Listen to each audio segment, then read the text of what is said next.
Good evening, Bahamas. Coming up tonight, a possible COVID-19 related death in Bimini. We've got the latest. Gaming house operators hit back at the Prime Minister after they were ordered to remain shut. Plus, the story of a mother of three desperate for employment.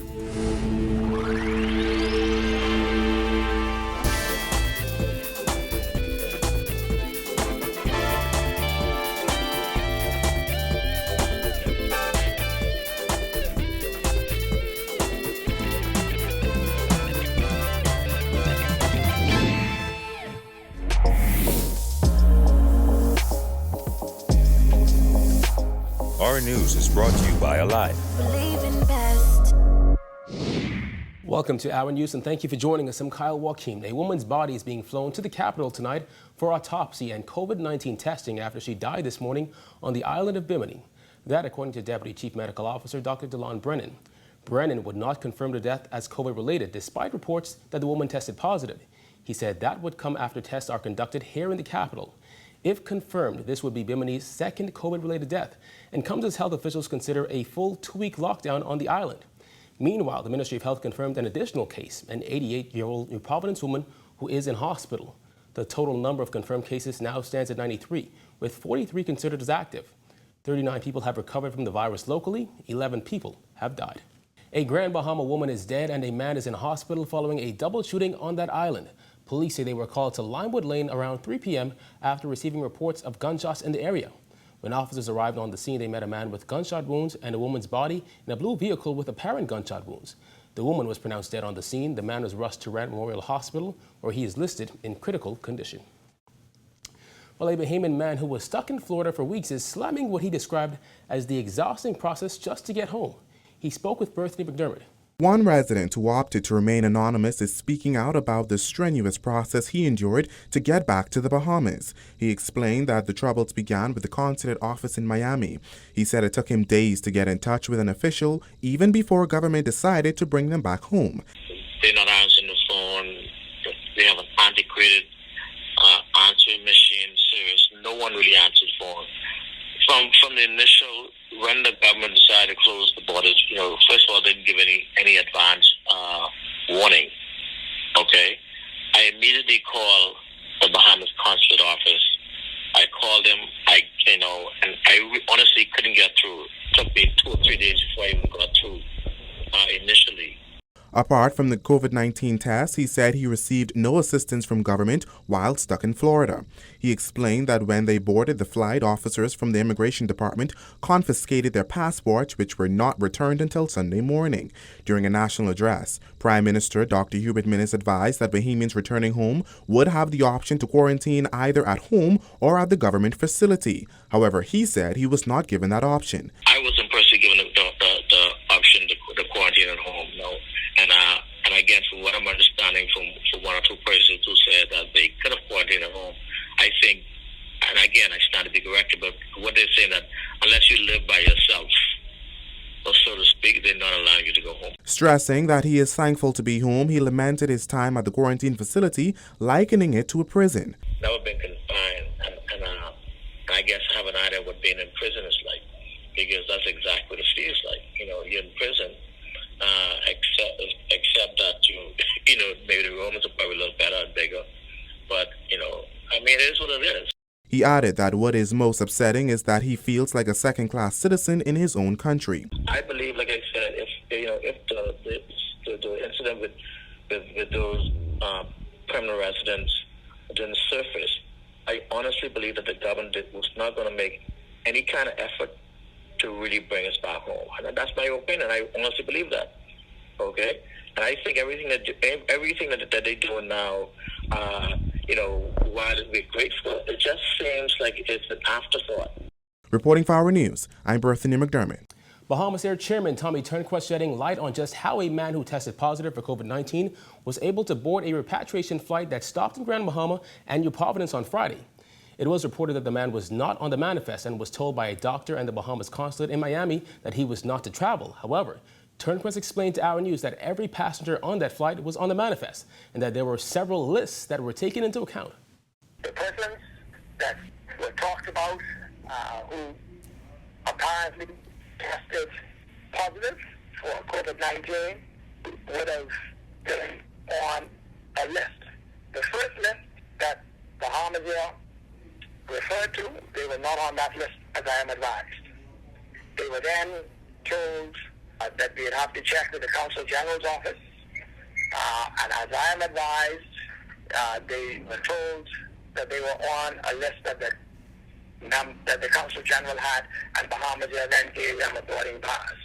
Repatriation exercises have since been suspended, and the man's 3 relatives who accompanied him have also been tested. 51 people disembarked on Grand Bahama and 44 disembarked in New Providence. We asked Turnquest if crew members and other Bahamas Air employees who may have come into contact with the man were placed in quarantine.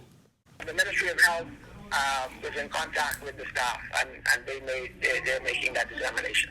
What I do want to say, as the Prime Minister articulated in his address, was that everyone had on PPE, cabin attendants and all the passengers.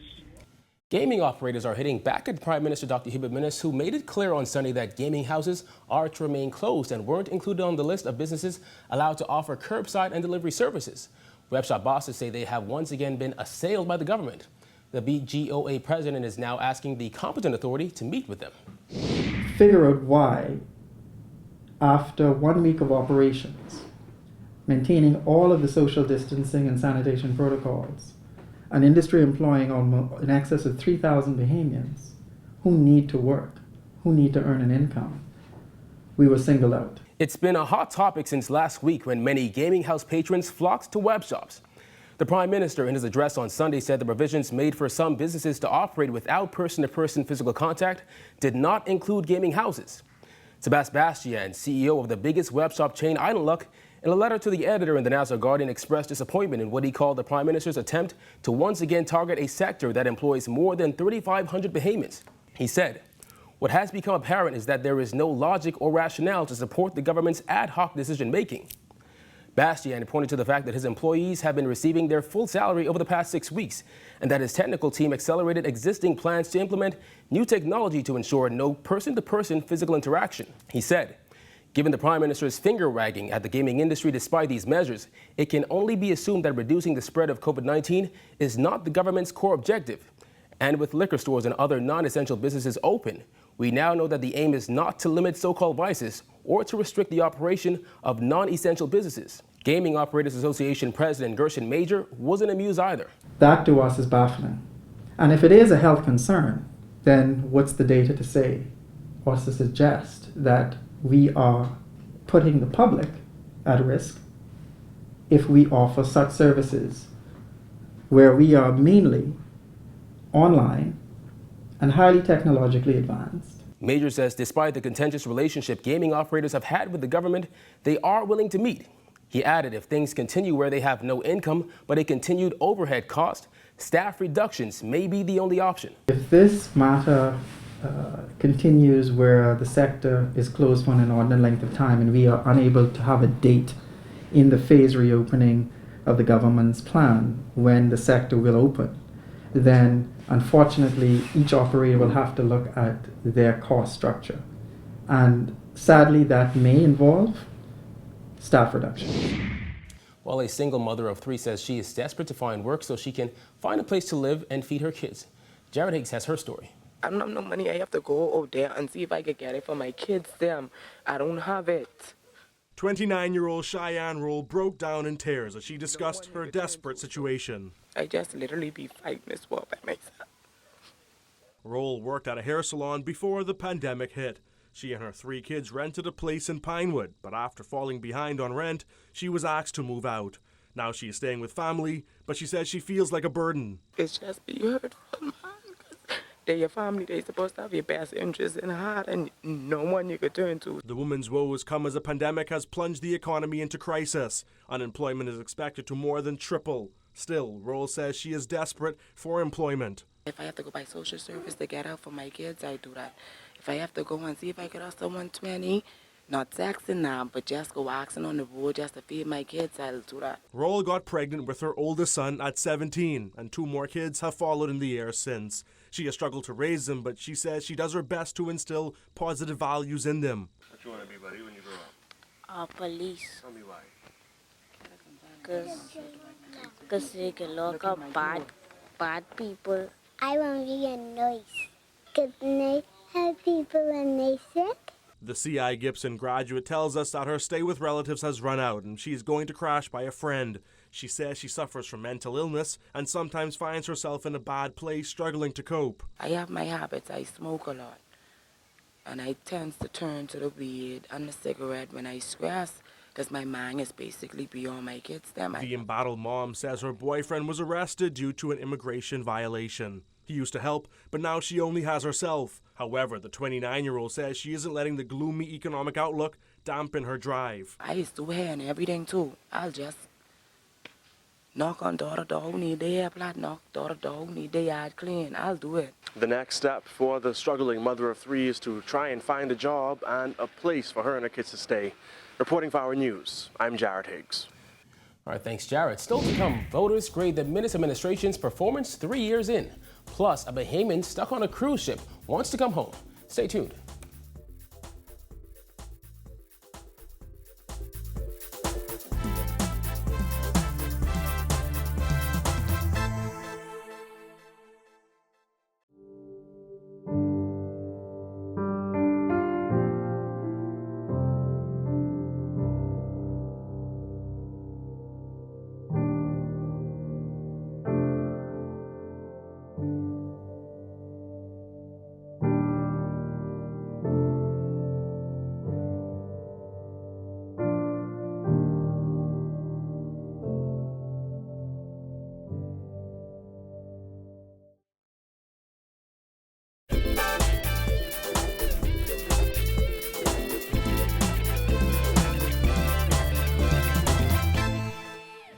As the Minutes administration marked its third year in office, residents gave mixed reviews on the government's performance thus far.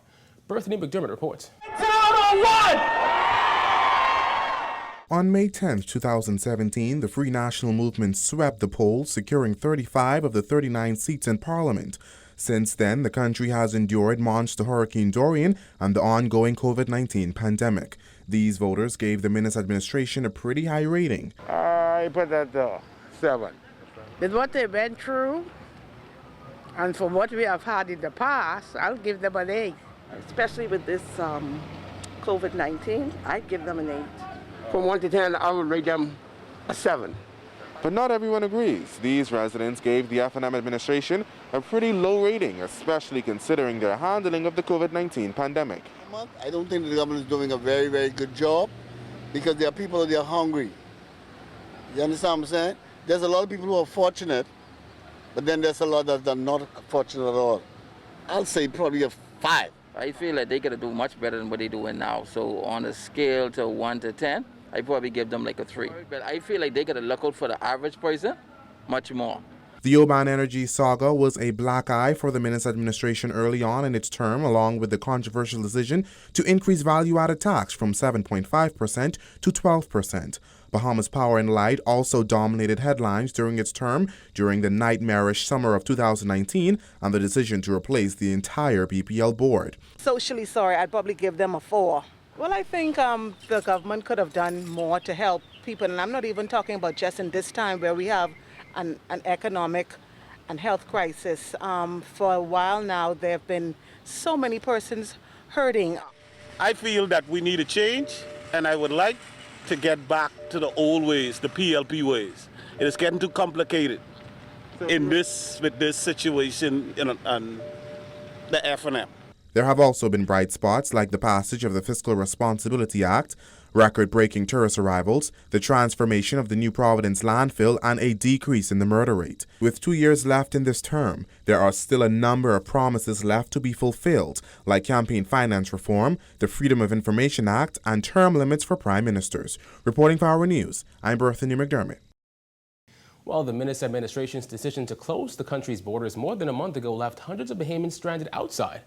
While many are stuck on land, there are also those stuck at sea aboard cruise ships that are unable to dock. Jasmine Brown spoke with one young man who says he just wants to come home. While much of the focus has been placed on Bahamians stuck in the United States, there are those who are in unique situations, like one young man who has been stuck on a cruise ship for nearly 2 months. Most cruise ship passengers have made their way back home, and the vast ships that once ferried them from port to port are moored up or just sitting in open water. But for many of those working in the cruise industry, their journey continues aboard those passengerless ships. 25-year-old Anton Barnaby is one of those crew members. He has been aboard the ship for nearly 2 months, and while he says he and his fellow crew members are being treated well and given temperature tests, he misses home. I wouldn't come home really bad. Not to say that I'm being mistreated on the ship or anything. I'm being fed every day. All of that good stuff. I have a whole room to myself. Every crew member really stay in the guest cabin, so everybody comfortable. But home is home. You want to be home, you want to be around your loved ones. The father of one says his wife was also a cruise ship crew member, but she was able to return to their native Grand Bahama just before the country's borders closed. The newlywed says the last time they were together was 2 weeks after they got married. Since then, they have had to video chat every day to stay in contact. Barnaby says it has been hard being away from his family and even harder having to deal with the isolation because of the social distancing protocols that are being enforced on the ship that is docked in Bahamian territorial waters. I guess depressing because, like I say, you're in Bahamian waters and like you're so close to home, but you can't get home. And I guess trying to see if that could really get sorted out fast, because I know some Bahamians are starting to get repatriated back home. The cruise ship workers' comments come as the Minutes administration began its phased approach to repatriating Bahamians stuck abroad back to the Bahamas. Barnaby says he hopes he can get off the ship soon and get on one of those flights. His mother, Sharon McPhee, says his family in the Bahamas is trying to do what it can to make that happen. Very frustrating, and I try to keep him calm, and then when I get frustrated, he's trying to keep me calm. Meantime, she says she tries to do all she can to keep her son upbeat. I try to talk to him every day, every evening, and like I told him, I said, Anton, just hold on, and mommy's praying for you. As a matter of fact, I'm praying for all of them, so I just want my baby to come home. Reporting for our news, I'm Jasmine Brown. All right, thanks, Jasmine. Still to come, one woman shares her journey of pregnancy during the pandemic. Stay tuned.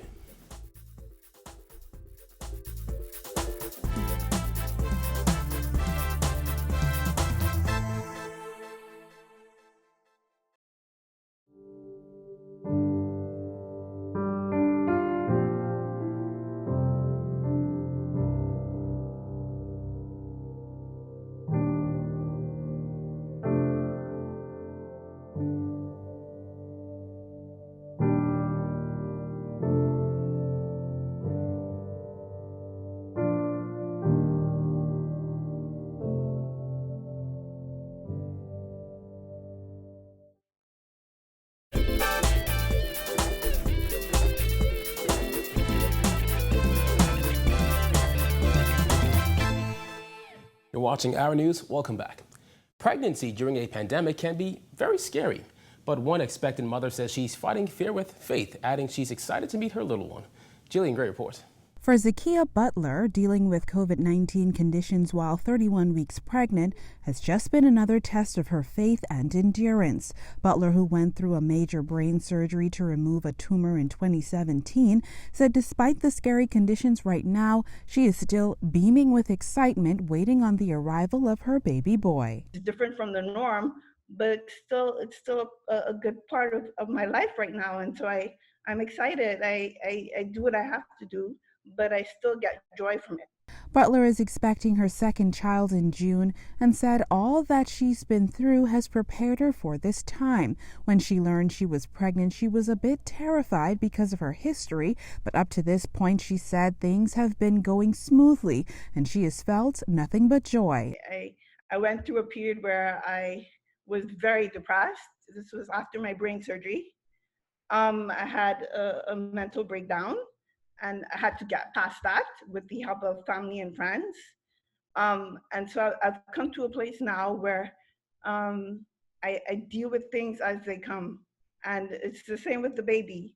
I recognize that the world has changed, the world is changing, but I have faith that he's walking into a world that only he will know. He won't know, and he won't know about the world that I lived in before. Things like wearing a mask, social distancing, and taking care of her health are at the top of her to-do list as pregnancy puts her at a higher risk when it comes to COVID-19. Getting baby supplies has been a challenge as many stores are closed and her baby shower has been postponed. Despite having to adjust, she said she's confident all will be well. We've made plans for if things should go unexpectedly awry, then this is what we'll do. Like I know who to call if I haven't, because I'm home alone with my son, and so I know who to call if I need help. I have my doctor's cell number. These type of things I have available to me in case there's an emergency. Butler will have help from her family after the baby is born and added that she's excited to see all her son has to offer to their family and to the world. Reporting for our News, I'm Jillian Gray. Thanks, Julian. Still to come, a website offering another option to those who have lost loved ones during the pandemic. Stay tuned.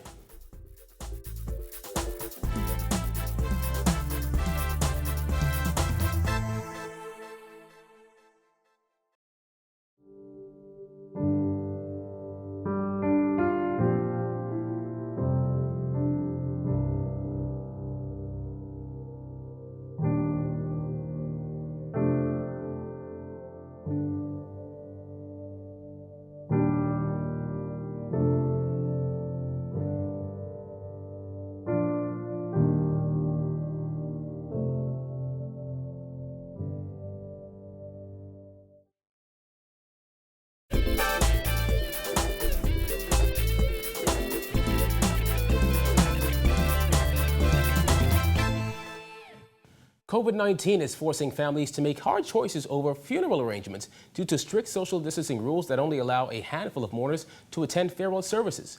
Creator of Remember Me Bahamas, Nadia Johnson lost both her mother and niece within a year.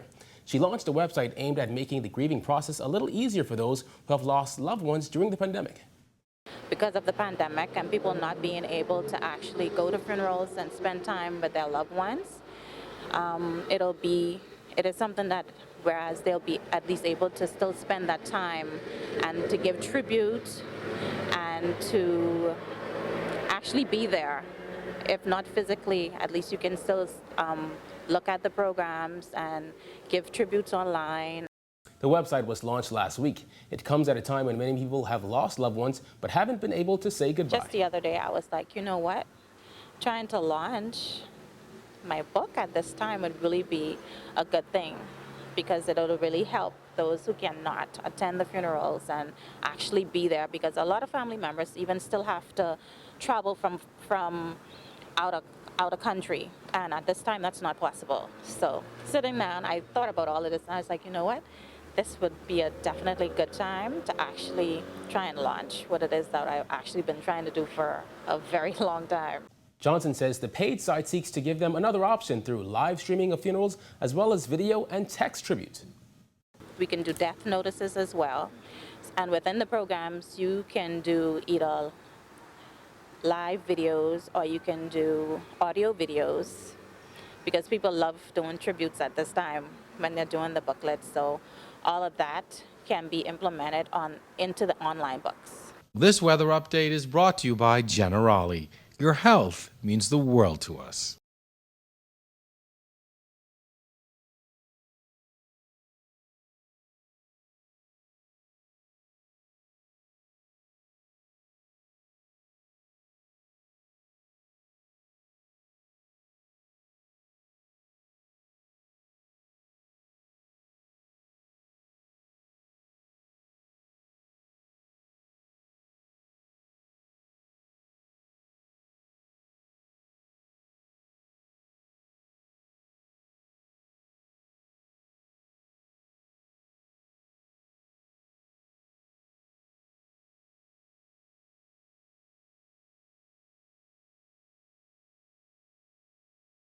Thank you for joining us for Our News tonight. On behalf of the entire team, I'm Kyle Joaquin. Remember, you can catch Our News on the go with the RevGo Play app. Have a good Monday evening, Bahamas.